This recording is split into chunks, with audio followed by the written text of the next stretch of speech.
Good morning. I'm Michael Pappas, Executive Director of the San Francisco Interfaith Council and Rita's other half.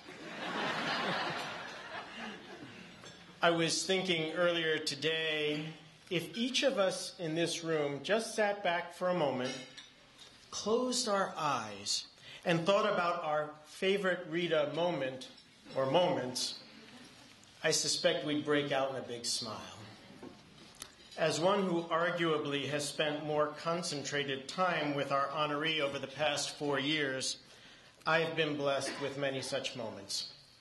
My favorite Rita moment, however, is seeing her eyes beam when she encounters an unsuspecting victim and gets to tell the story of the birth of the San Francisco Interfaith Council. Having been tasked this morning with giving an account of Rita's role in the development of the SFIC, allow me for a moment, in the best of Jewish tradition, oral history passed down, to lift up her voice and to tell her story.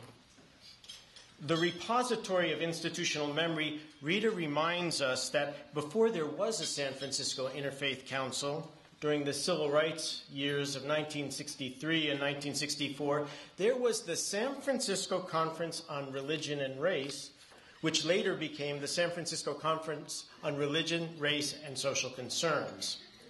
That entity met continuously for 25 years, but languished because there were no particular crises to address. In December of 1988, however, when Rita was director of the Jewish Community Relations Council, it was a particularly cold and wet December. A group of clergy was called into San Francisco Mayor Art Agnos' office. As she is quick to remind us, because she was not clergy, Rita was not invited.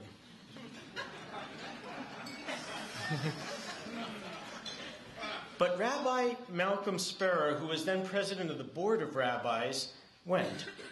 And with great urgency, he rushed back to the JCRC and reported to Rita that the mayor asked for help because there were more homeless in the city than the city could handle.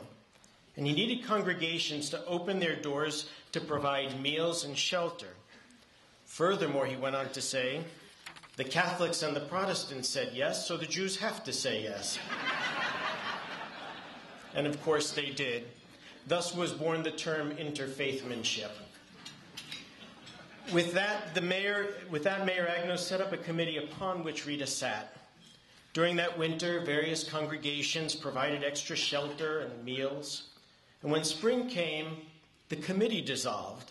But the shelter program, the emergency shelter program, now is a collaborative effort of the San Francisco Interfaith Council, Episcopal Community Services, and the city's Human Service Agency. And that shelter continues to this day and is going on as we speak. Come October 1989, the Loma Prieta earthquake hit and devastated our city. Rita, along with a number of congregation leaders, tried to figure out how they could help those impacted by the quake.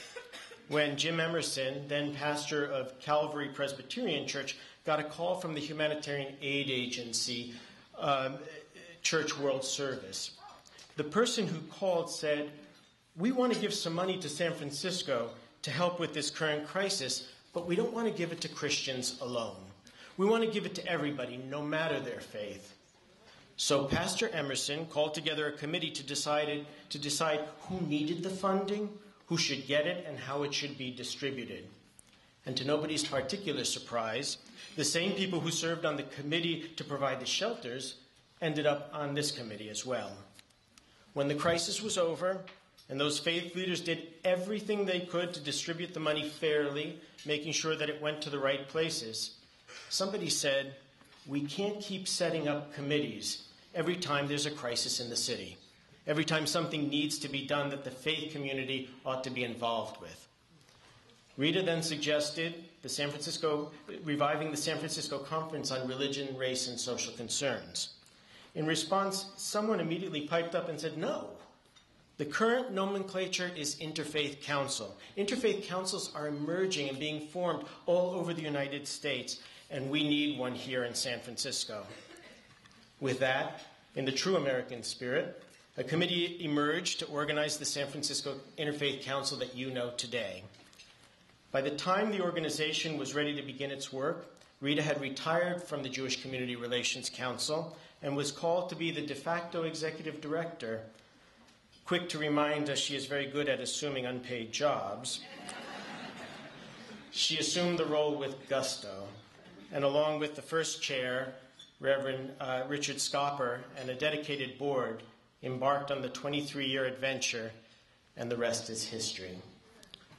Thanks to Rita's inspired vision, patience, passion, tenacity, sacrifices, and tireless efforts, the San Francisco Interfaith Council has been true to its mission, celebrating our diverse faiths and spiritual traditions, bringing people together to build understanding and serving our community.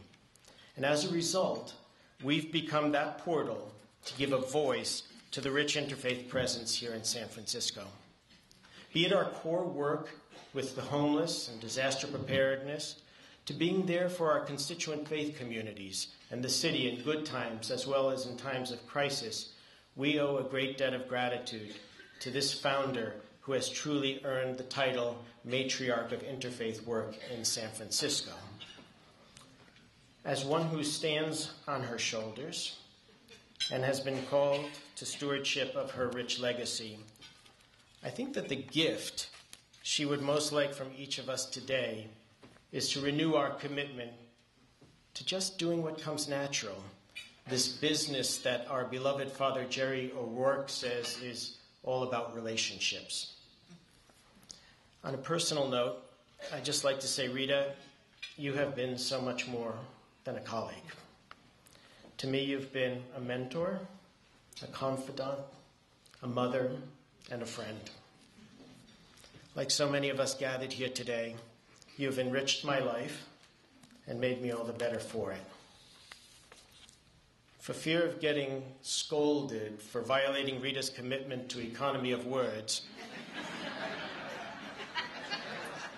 allow me to close with this thought. A little known fact about Rita is that her father was in vaudeville. And when she was young, he gave her a sage piece of advice. Keep him asking for more. Rita, you keep us asking for more. And as you begin this new chapter in life, we can't wait to see what comes next. May God grant you many, many years of continued health and vitality. Happy birthday, my dear friend.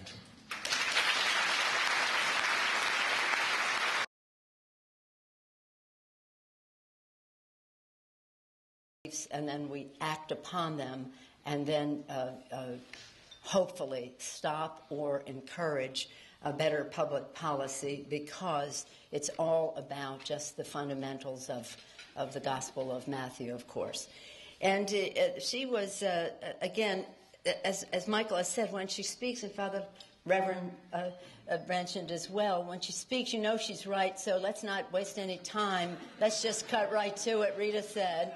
And it's a big time saver when you... and Rita's all about time, and so I won't...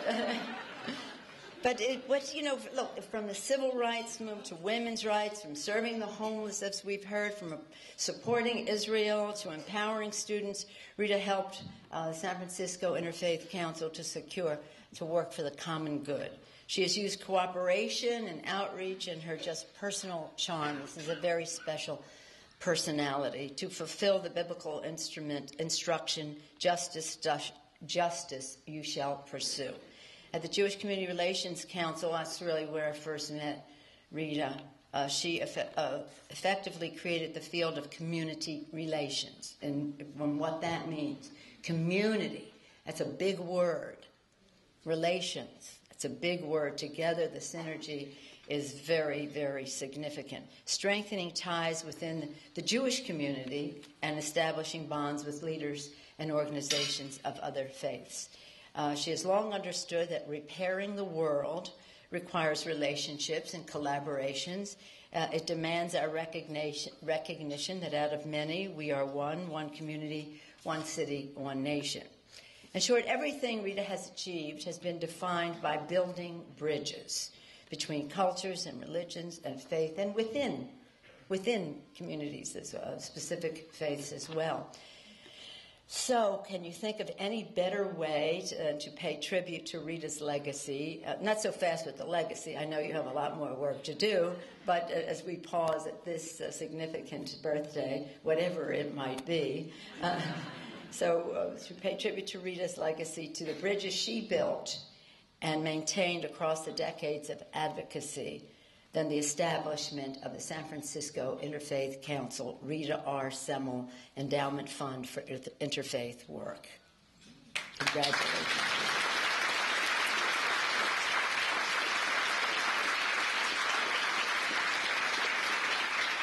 You'll probably be getting a call about that. It is the least we could do to express our gratitude to a great leader for making our city a place of understanding, of respect, and compassion. In the spirit of Rita Semel and the tradition of the SFIC, let us pledge on this Thanksgiving to continue the task of building bridges. And in that infrastructure work, I would add building ladders for people to reach their success. Removing obstacles for many, because some people it's not just about building bridges to others, it's about lifting them up. It's in the spirit of reigniting the American dream, which is what our country is about, the most enduring theme in our country. So we're building bridges, we're building ladders of success, we're taking people, and Rita has been just the master of this, taking people to help them survive first, and then helping them to be successful, from survival to success, to realize what they can do, and that is transformation, and that's a very beautiful thing when people can realize what they can do and what they then can contribute back. So let us continue in this time of economic struggle and challenge. Let us go back to that meeting we had a couple of weeks ago and how we're going to feed the hunger and fight those who want to cut the food stamp. Well, not to get into that. Don't get me started on that. But nonetheless, the simple formula that was given to us in the Gospel of Matthew of feeding the hungry when I was hungry, when I was homeless, when I needed clothing, the rest of it, just the basics that indicate the respect that we have for the worth of every person. Let us strengthen the bonds of friendship and give thanks for the blessings around us. Thank you, San Francisco Interfaith Council. Thank you, Michael Pappas. What a blessing you are to Rita and to all of us. I'm sure that you're sprouting your own wings, and flying is a joy to her, since she gave you such deep roots to be confident about what you're doing.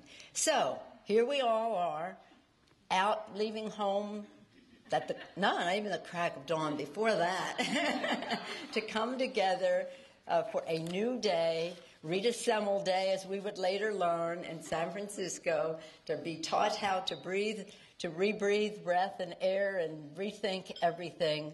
That's about Rita. Forever young Rita Semel. Happy birthday, and thank you, Rita.